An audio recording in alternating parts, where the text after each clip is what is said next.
The world had already decided James Goldman was a murderer. 3 years in a concrete box had stripped him of everything that once gave his life meaning. His antique shop on Maple Avenue, once filled with polished mahogany desks and clocks that ticked with stories, was now boarded up. His friends had long stopped writing letters. His family, 2 sisters and a mother who once believed he could do no wrong, now spoke his name only in whispers. But there was one soul who had never doubted him. Michael. His German shepherd. His shadow, his protector. His last tether to a world that hadn't abandoned him. On the eve of his execution, the warden asked him the question every death row inmate eventually hears. "Goldman, you get one request. Last meal, last drink, priest, preacher. Whatever it is, spit it out." James raised his tired eyes, eyes that had seen the inside of too many bars, too many sleepless nights. His voice didn't tremble when he answered. "I want my dog." Silence.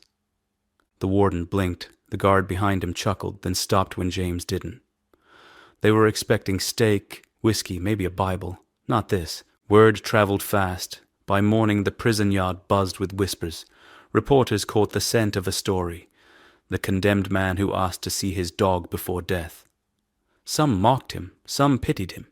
But James didn't care, because 3 years ago, on the night everything shattered, Michael had barked into the darkness, barked like his life depended on it. James never forgot that sound. Sharp, frantic, different from the usual warning bark. Something had moved in the yard, something or someone. That detail never made it into the courtroom. The jury only saw the fingerprints on Elizabeth Hartman's broken china cabinet, the supposed motive, the blood-stained shirt that wasn't his. They didn't hear about the figure in uniform climbing over a fence under the pale streetlight. They didn't care that a dog's instincts might mean more than doctored evidence. James remembered it all. And he remembered Michael's eyes, locked on that shadow. Now, facing death, he knew there was only one witness who had never been called to testify, and that witness was finally coming. The request echoed in James's mind long after the warden left his cell. "I want my dog." It wasn't just a plea. It was the last piece of truth he had left to cling to. And truth always dragged him back to that night. It was late autumn, the kind of night when the air bites at your lungs and leaves crackle underfoot. James had been closing up his antique shop when the call came. Elizabeth Hartman, one of his oldest clients, wanted him to stop by her house. She said she had something special to show him. Elizabeth was in her 70s, sharp as glass, wealthy in heirlooms but lonely in spirit. She trusted James because he treated her treasures with reverence, not as commodities but as echoes of history. He brought Michael with him, as he always did. The Hartman house loomed at the end of the street, porch light flickering like a dying lantern. James remembered the way Michael's ears perked before they even reached the gate. The shepherd froze, muscles tense, eyes fixed on the hedge. Then came the bark, a deep, guttural roar that tore the silence apart. James followed the dog's gaze and saw it, a figure in a uniform vaulting over the neighbor's fence. The fabric caught the light just long enough for James to register the glint of a badge, the shape of a shoulder patch. Someone in law enforcement, someone who didn't belong there. "Michael." "Quiet," James whispered, but the dog refused. His barks grew sharper, wilder, as if he knew something his master didn't. By the time James reached the porch, the front door was ajar. Inside, the air smelled metallic. Wrong. Elizabeth Hartman lay motionless in her study, her lifeless hand draped across a Persian rug. Broken china scattered like teeth around her. James barely had time to kneel beside her before red and blue lights splashed across the walls. Officers swarmed in, guns drawn, shouting commands he couldn't process. Someone yanked him backward, slammed him against the floor, snapped cold cuffs around his wrists. Michael barked and lunged, teeth flashing, but 3 men dragged the dog away. "Caught him red-handed," one officer sneered.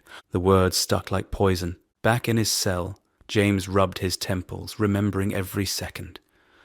The trial that followed was swift, merciless. The prosecution painted him as a desperate man drowning in debt, stealing from a fragile old woman. The evidence, a bloodied shirt, fingerprints smudged on a cabinet, neighbors claiming they'd seen his car, fit together too neatly, too cleanly. His attorney never questioned the timing, never fought the inconsistencies, and no one, not once, asked why the dog barked that night. Now, 3 years later, James sat in his cell with nothing but memory and silence. But silence had a sound if you listened close enough. It was the sound of claws on pavement, of a shepherd's growl in the dark. That was why he had asked for Michael. Not for comfort, not for sentiment, for truth. Because James Goldman wasn't waiting to die. He was waiting for the night's bark to speak again. Prison doesn't kill you quickly. It drains you, drop by drop, day by day, until you forget who you were before the bars. For James Goldman, the first year was fire. Rage at the system, at the prosecutors, at the lies. He replayed the night of Elizabeth Hartman's death endlessly, carving the details into his memory like inscriptions on stone. The shadow vaulting the fence, the glint of a uniform patch, Michael's furious barking. He thought if he repeated it enough, someone would believe him. No one did. By the second year, the fire dimmed. Friends stopped visiting. His mother's letters arrived less often, each one shorter than the last, until one day they stopped altogether. James couldn't blame her. Carrying the shame of Faka's son condemned for murder was its own kind of sentence. The silence thickened. The third year was colder. James learned the rhythms of death row.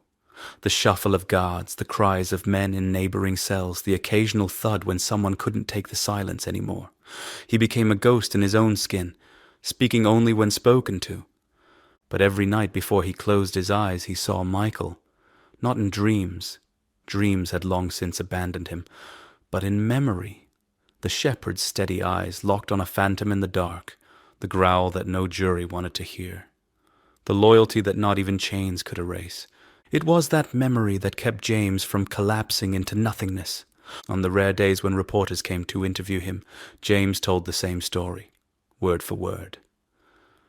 Michael barked at someone that night, a man in uniform. He wasn't barking at me. The journalist scribbled in notebooks, then left with the same dismissive look. A condemned man pleading innocence was hardly news. Until the last wish. The warden had laughed at first, but James hadn't budged. "I want my dog," he repeated calm and firm. "Bring Michael." The request became a spark in the dark. For the first time in 3 years, James felt the silence around him shift. Guards whispered, inmates jeered, then grew curious. Reporters swarmed the prison gates, but James wasn't chasing spectacle. In his heart he believed something no one else did, that truth had a heartbeat, a bark, and a memory sharper than any human's. 3 years of silence had prepared him for this moment.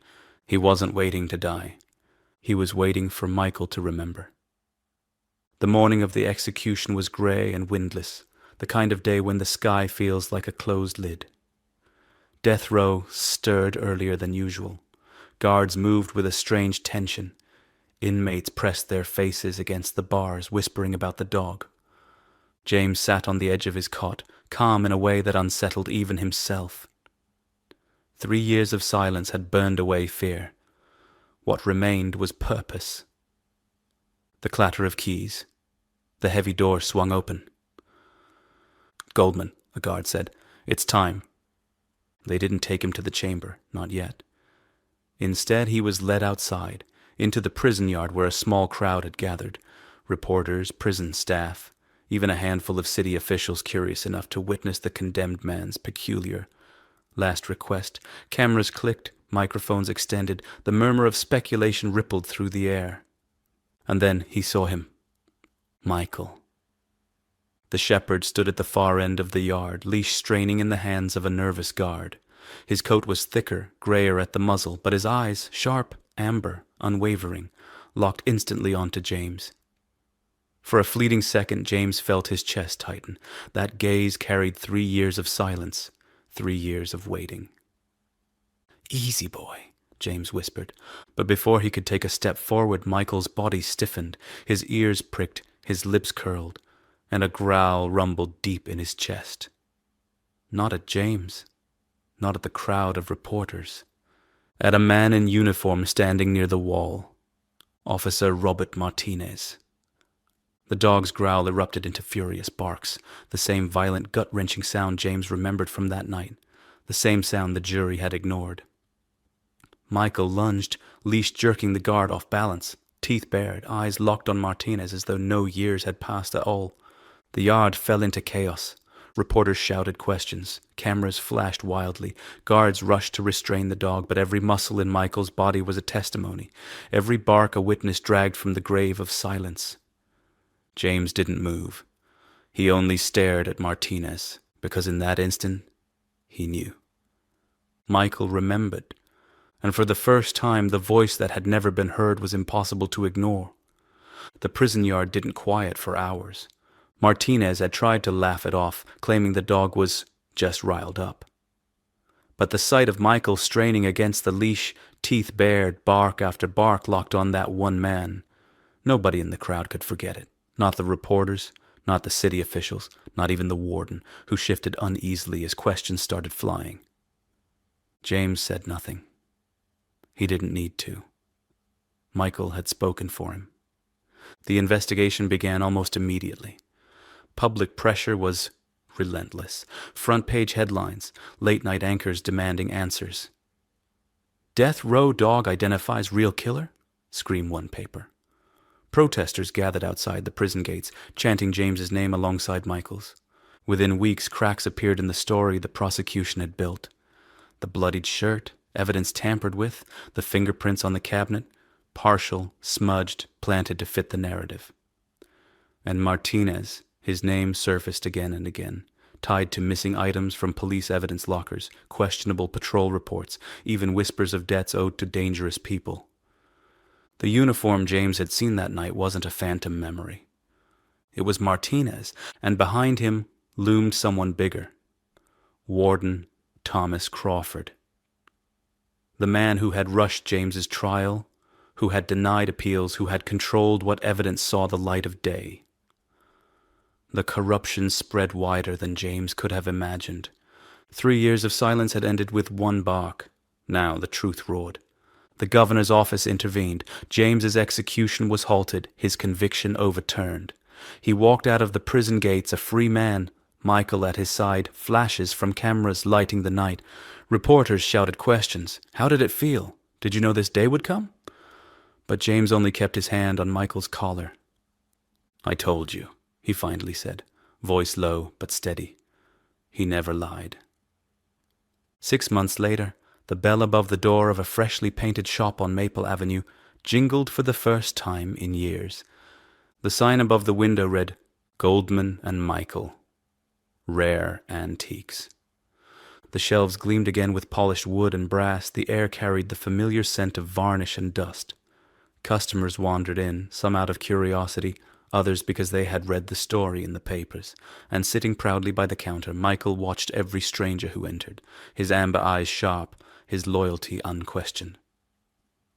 James no longer carried the weight of silence. He carried proof, embodied in the dog at his side. The world called it a miracle. James knew better.